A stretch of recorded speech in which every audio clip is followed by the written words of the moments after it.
Hello dear students, today we are discussing about financing decision. I have already discussed part 1 of financing decision in my earlier video. So this is part 2. If you have not watched part 1 video, please do watch where I have discussed what is financing decision and what are the various factors affecting financing decision. So this is part 2. In this part, we are first going to discuss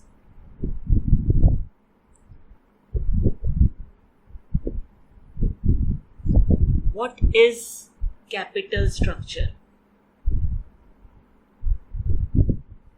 So capital structure basically refers to mix between owner's fund and borrowed fund. You are aware that there are two types of funds, owner's funds, the another name is equity, and borrowed fund, the another name is debt. So when you are arranging for long-term funds, these are the two options, owner's fund and borrowed fund. So what will be the mix between owner's fund and borrowed fund? This mix is called as capital structure of the company. Okay. So the next topic is what is optimal capital structure. Now what do you mean by optimal is, which is the best capital structure? So please remember, optimal capital structure is a structure that will result in increase in the value of equity shares. So whatever mix you are thinking of owner's fund and borrowed fund, the mix should be such that it will lead to increase in the market price of equity shares. And in fact, this is a main aim or objective of finance manager also, that whatever decision finance manager take, it should increase the market price of equity shares. Now coming to the next topic, financial leverage. So financial leverage is a proportion of debt in the overall capital of the firm. So out of your total capital, how much is debt? That proportion is called as financial leverage. So I can show this diagrammatically. If this is your total capital, out of that, how much is your debt? This is called as financial leverage. So this is somewhat related to capital structure. Capital structure tell you what is a mix between owner's fund and borrowed fund, whereas financial leverage tell you that out of total capital, how much is your debt. So if this is your debt, this is called as financial leverage or capital gearing. Obviously the remaining part is equity. But when we are talking of financial leverage, we are only talking of how much is debt in the total capital. Now, next topic is what are the two formulas if you want to calculate or know the capital structure or the financial leverage of the company. So these are common whether you want to know capital structure or financial leverage. The first one is debt equity ratio, that is debt upon equity.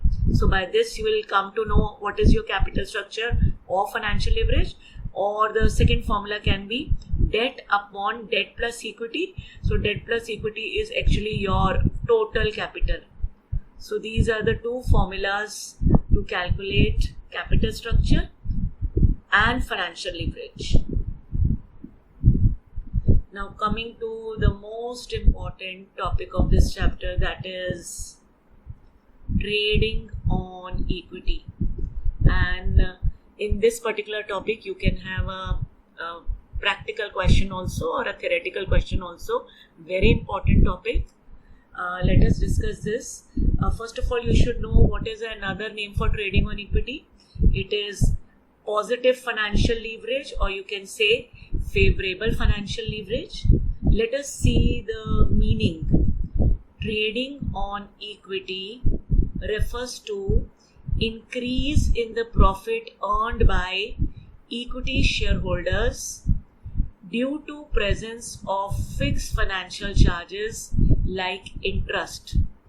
So basically equity shareholders are getting increase in the profit, and this is due to something in the capital structure on which you have to give fixed financial charges like interest. So basically, you know that if you take loan or if you take debt, there's a fixed financial charge which you have to pay, that is interest.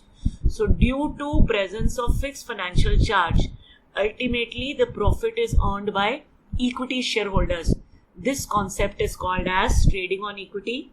And if in exam you get a question, do give one example to show that how with interest bearing securities the profit earned by equity shareholder increases. So this is one example which I will share with you. In exam you can make your own example also. So if you can see here, there are two companies, company X and company Y. In company X, there is equity share capital of 10 lakh, and in company Y, the equity share capital is 4 lakh. I am assuming here that one share is for rupees 10. So this is equity capital in both the companies. Now coming to debentures, there are no debentures in company X. There is a debenture of 6 lakh in company Y. Now please remember, equity share capital is called as equity and debentures is a part of debt. So if you can see, both the company X and Y, they are employing 10 lakh each. So if you can see what is capital employed of both the companies, it is 10 lakh each. The only difference is in the capital structure. The capital structure of company X is only equity, no debt, whereas capital structure of Y is equity of 4 lakh and debt of 6 lakh. And one more thing I want to tell you, if some percentage is written before debt, this is actually the interest which you are going to pay on this debt or debentures. Okay, so first of all, before I explain, can you tell me which company would be more beneficial for equity shareholders? So if you want to buy the shares or if you are a shareholder of a company, which company do you think is going to give more return? I am assuming that the ROI of the company is 30%. 30% means if you are investing 100 rupees, you are getting 30 rupees return. So if you are investing 10 lakh, both these companies are giving a profit of 3 lakh each. So profits of both the companies is same and capital employed is also same. So my question is, in which particular company the equity shareholders are going to get more profit? You may say that since the profits are same, equity shareholders will get same return, but this is not the case. So let us see this example ahead. So this is profit which I have calculated as 30% of 10 lakh, that is 3 lakh. So for both company X and Y, the profits are 3 lakh and I have written it as EBIT. These are earnings before interest and tax. Now what you are going to do is, you are going to subtract interest. So please remember, company X, in company X there is no interest. Why? Because they only had equity, they had no debt. So I am putting a cross here.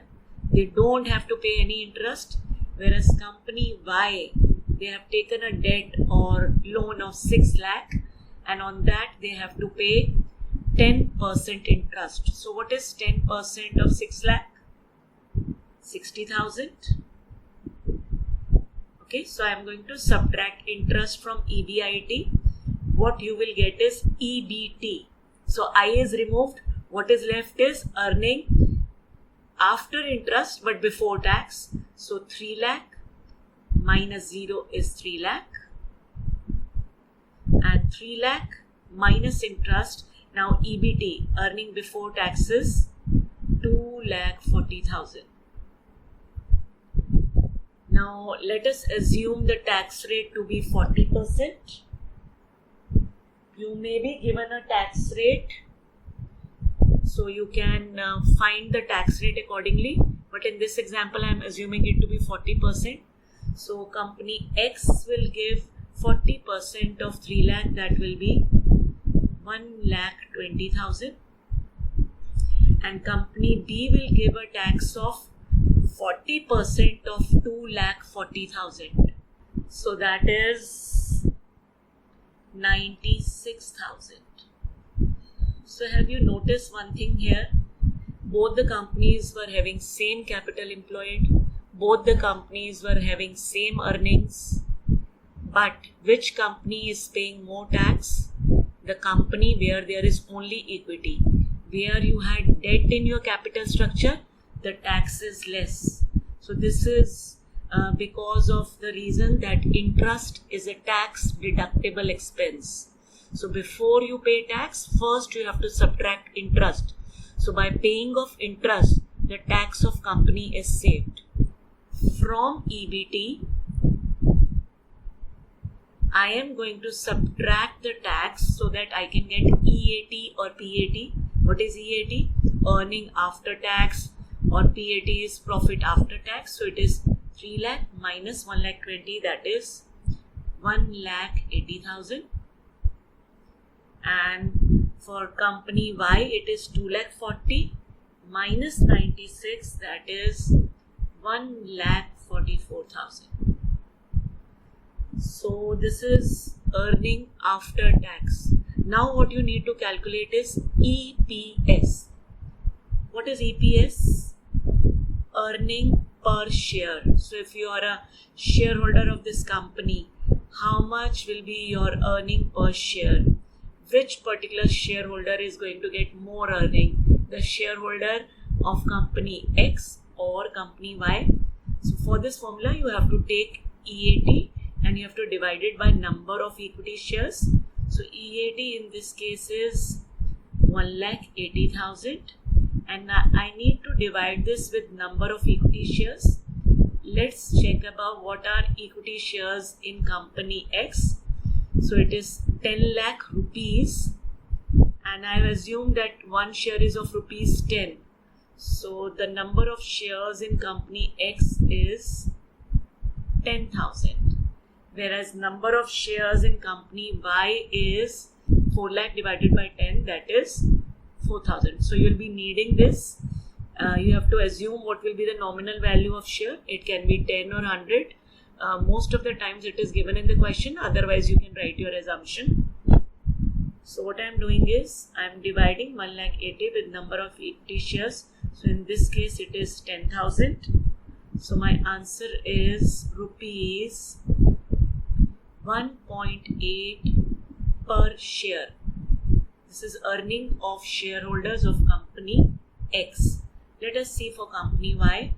Company Y, it will be 1,44,000 divided by number of equity shares which we just calculated. It is 4,000. So the answer here is rupees 3.6 per share. So you can see that in company Y, shareholders are getting almost double of what shareholders are getting in company X. So why shareholders of company Y, why they are getting more earnings is because of presence of debt in the capital structure, and debt is on which they have to give interest, and because of this the shareholders of company Y are getting more earning. So this increase in profit earned by equity shareholder due to presence of fixed financial charges like interest which company Y is paying. Due to this, more profit is earned by equity shareholders. So whenever you are getting a question to explain trading on equity, always give some example where you're showing that how due to debt the return or the earnings of the shareholders increases. So from above example, we can see that shareholder of company Y are getting more returns as compared to company X, which means that by using fixed charge bearing securities in the capital structure on which you have to pay fixed interest, the return to equity shareholders can be increased. So this is the concept of trading on equity, and then you can write this how. So with the use of more debt, the return of equity shareholder increases. Why? I told you the reason. The reason is because on debt you need to pay fixed amount of interest, and I told you interest is a tax deductible expense. It saves the tax of the company.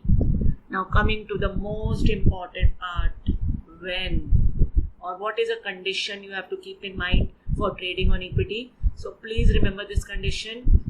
ROI of the company should be greater than interest rate on debt or loan. So I will show you here what is the return on investment that we assumed in this question. It is 30%. But if you can see the interest rate which you are paying on debenture, that is 10%. So what is the condition if you want to take the advantage of trading on equity is ROI should be greater than interest rate. So if ROI is greater than interest rate, the company in which there is debt, that will be more profitable for equity shareholders as their EPS will increase. And this is called as favorable financial leverage or positive financial leverage. But if it is opposite, if ROI is less than interest rate, what is this concept called as? Please remember, it is negative financial leverage or unfavorable financial leverage. In that case, the shareholders of company X will get more returns as compared to company Y. So this is a condition which you need to remember for trading, for getting the benefit of trading on equity. The ROI should be greater than interest rate. So I hope this topic is clear to you. Do try questions, practical question based on that. You can check that on my blog where you will find some questions where you can actually calculate the EPS of two companies, and you can tell whether the trading on equity is there or not, and in which company shareholders are getting more returns. So do try those questions.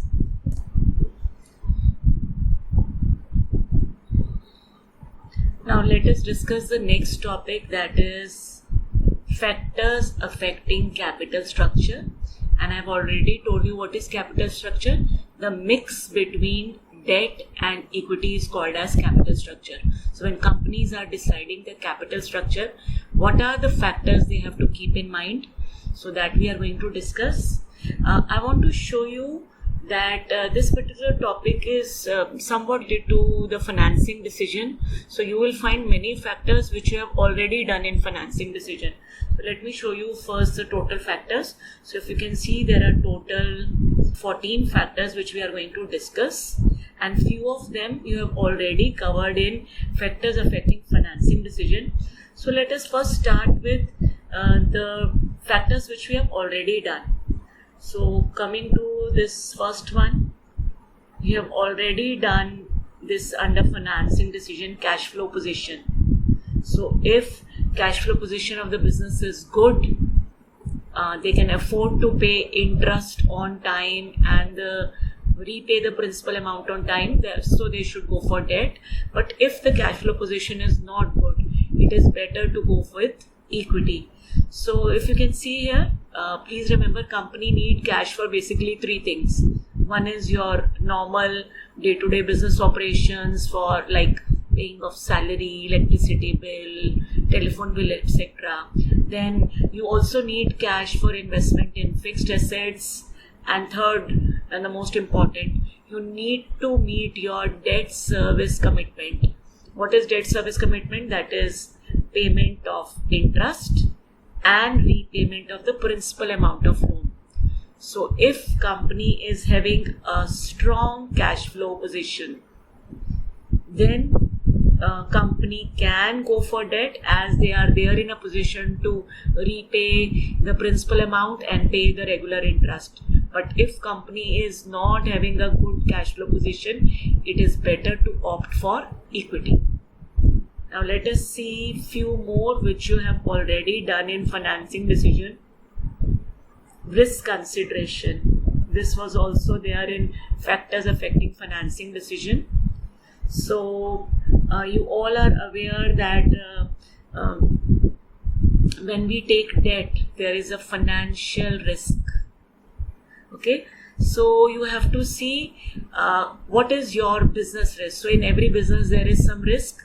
So if your business risk is low, you can afford to have a high financial risk, and in that case you can go for debt. So depending upon the situation of your business risk, if your business risk is low, you can increase your financial risk and debt can be taken. But on other hand, if your business risk is high, you need to lower down your financial risk. And if you want to lower down your financial risk, you can't take debt because it will increase your financial risk. So in that case, you should go for equity. Okay, and you know that out of debt and equity, debt is more risky because on debt you need to give the interest and the principal amount back. Okay, now let us see few other topics, few other factors which you have already done. We have discussed flotation cost also. So if you compare debt and equity, which particular source has higher flotation cost is equity. So if you're planning to go for equity, please remember it has high flotation cost.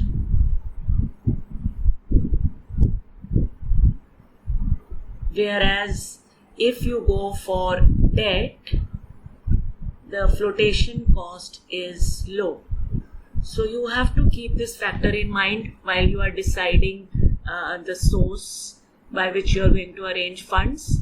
And flotation cost you have already done. This is a cost involved in issuing of securities like broker's commission, underwriting fee, cost of printing your prospectus. So please remember, flotation cost is high in case of equity, whereas it is low in case of debt. So finance manager has to take this factor into consideration while deciding the capital structure of the company. Now coming to next factor. Again, this we have already done, control. So you know that if you offer equity in the market, the control of existing equity shareholders dilutes. But if you don't want to dilute your control, in that case you should go for debt. So when shareholders are ready to dilute their control, they have no problem in losing the control. Yes, they can go for equity, but if you are facing a situation where you're facing that somebody is going to take over your company, or whether you don't want to dilute your control, so in that case, please go for, so in that case, you should go for debt, because issuing of debt will not reduce your control or dilute your control.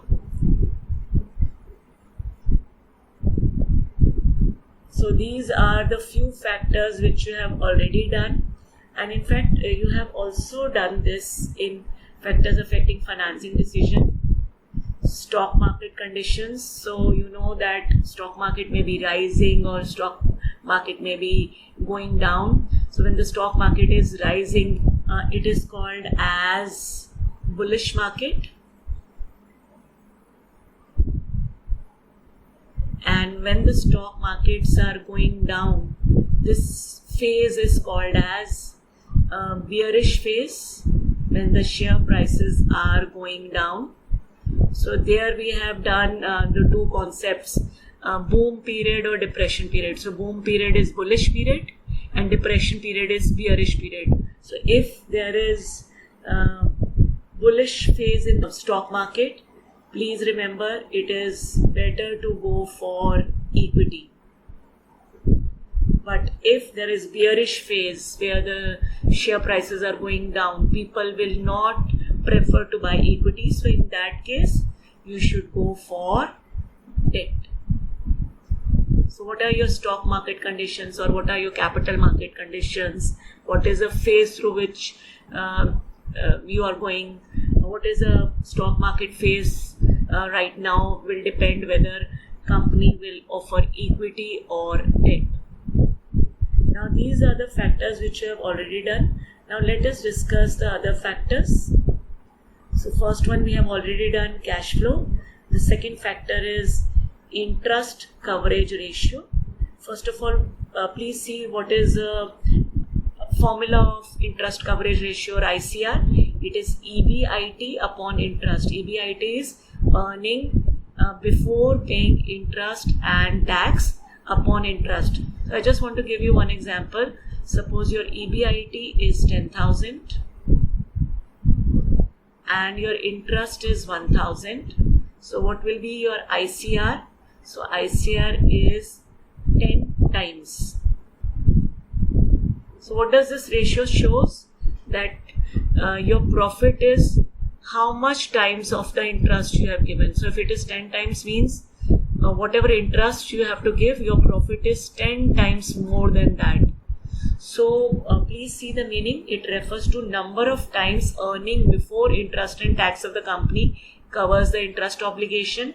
And please remember, if your ICR is high, you can go for debt because you have an ability to pay the interest on time, as your earnings is many times more than the interest which you are going to pay. But if your interest coverage ratio is low, so if ICR is low, it is better not to go for debt, it is better to go for equity. Okay, so this was ICR. Higher the interest coverage ratio, it indicates that firm can go for more of borrowed fund or debts.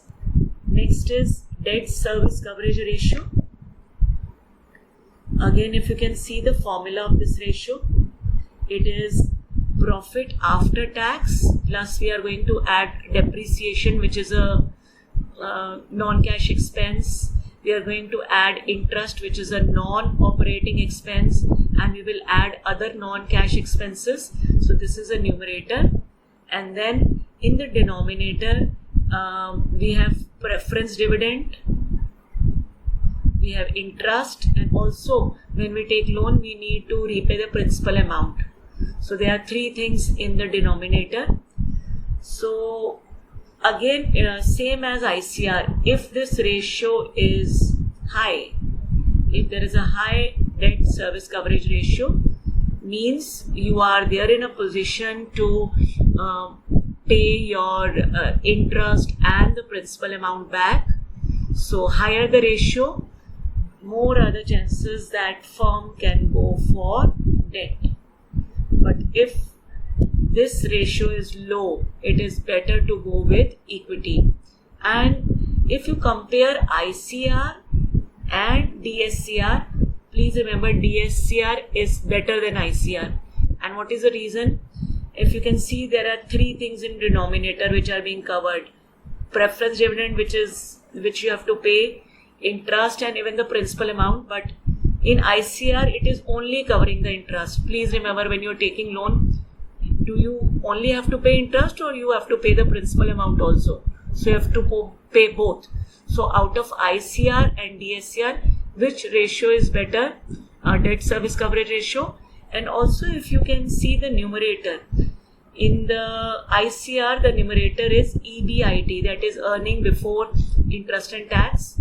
So sometimes firm may have a very high EBIT, but it may not be having a cash. For example, maybe your earnings are 10,000, but there may not be enough balance of cash in your business. So this ratio is not adequate. It is better to check the debt service coverage ratio, because this ratio, if you can check the numerator, it is after tax and you're adding the non-cash expenses. So it will actually tell you how much cash the business has.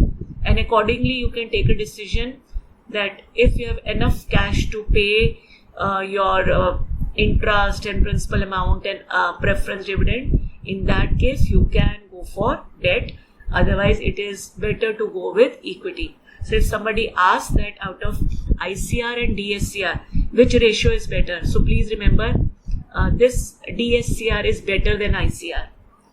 Now coming to the next factor, that is ROI. So when we have done trading on equity, I have told you the condition of trading on equity. If ROI is greater than interest rate, which you are paying on debt, so in that case, it is beneficial to go with the debt. Otherwise, if ROI is greater than interest rate, the firm should prefer debt. But if ROI is less than interest rate, in that case, this is a case of unfavorable financial leverage. Firm should go with equity. Okay, coming to the next one, tax rate. Again, it is linked to that trading on equity example which we did. You know that if you are paying interest on debt, it is going to save the tax of the company. So if right now you are facing a high tax rate and you want to save your tax, so it is better to go with debt, because on debt you pay interest, and with interest you are going to save the tax, whereas on equity there is no tax saving because dividend is paid after paying tax. So no tax saving when you are going for equity. Next is cost of debt. So what do you mean by cost of debt is at which rate the debt is available right now. So if debt is available at a lesser price, you can go for more debt. But if debt is available at a higher cost, you have to go for less debt. So basically here cost of debt is what is the expectation of providers of debt. So whosoever is giving you debt, if they are expecting the higher interest rate, obviously in that case you are going to take less debt. But if they are expecting less interest rate, you can go for more debt. Next is cost of equity. A very important point, and I would like to explain this with the help of a flow chart. Please remember, when company is using more debt, do you agree the risk of the company increases? So if company takes more debt, it will lead to more risk, and if there is more risk, do you agree the expectation of shareholders increase? Expectation of shareholders increase. Now what do you mean by expectation increase? You know the rule, if somebody is taking more risk, more the risk, more are the chances of profit. So when company is taking more risk, the shareholders of that company, they expect more profit. But if, this is very important here, if actual returns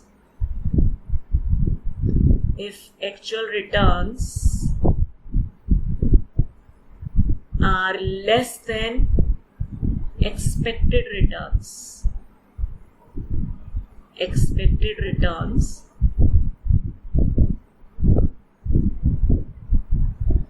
the expectation of shareholders is not fulfilled. For example, if shareholders are taking so much of risk and they are expecting a return of at least 18%, but actual return is only 12%, do you agree the expectation of shareholders is not fulfilled? And what happens if the expectation of shareholders are not fulfilled? Please remember, share prices decrease. Share prices decrease. And I have told you that what is the main aim of finance manager? The main aim is wealth maximization, that the share price should increase. So if you become a finance manager, you don't want share price decrease. Therefore, debt should be used up to a limit. So conclusion is, debt should be used up to a limit. Because if you take more debt, it will lead to more risk. If there is more risk, expectation of shareholders increase. But if the shareholders are not getting what they are expecting, the share prices will decrease, and this is what finance manager doesn't want. So debt should be used up to a limit. So basically, cost of equity means expectation of equity shareholders.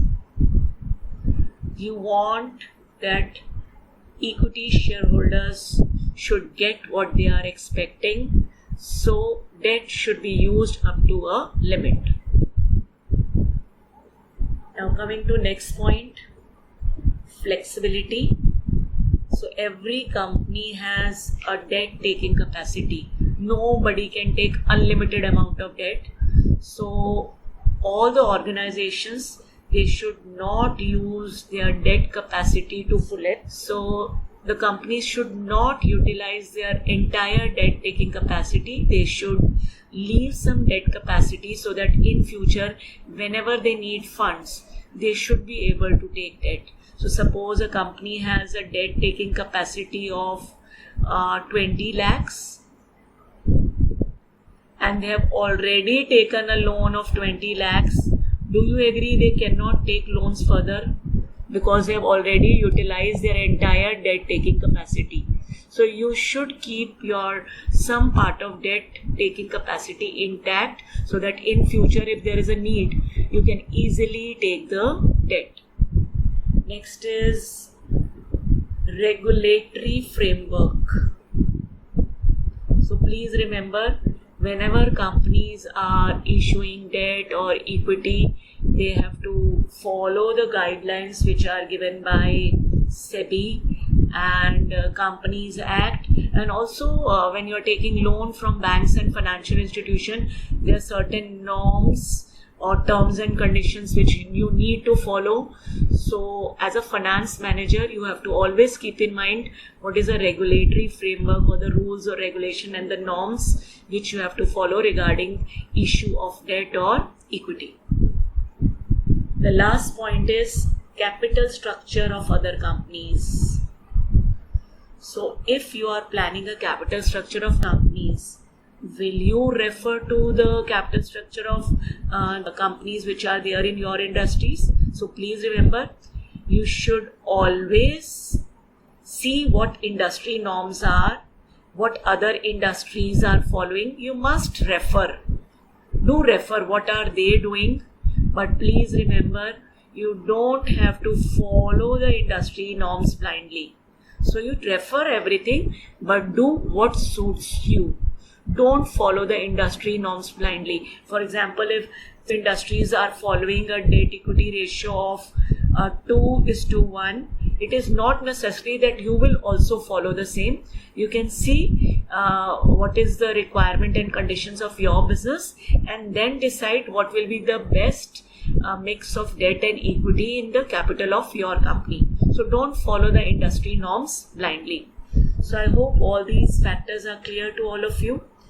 So you can try this worksheet where you can revise the entire chapter It is there on my blog. I will put the link of the blog in the description of the video.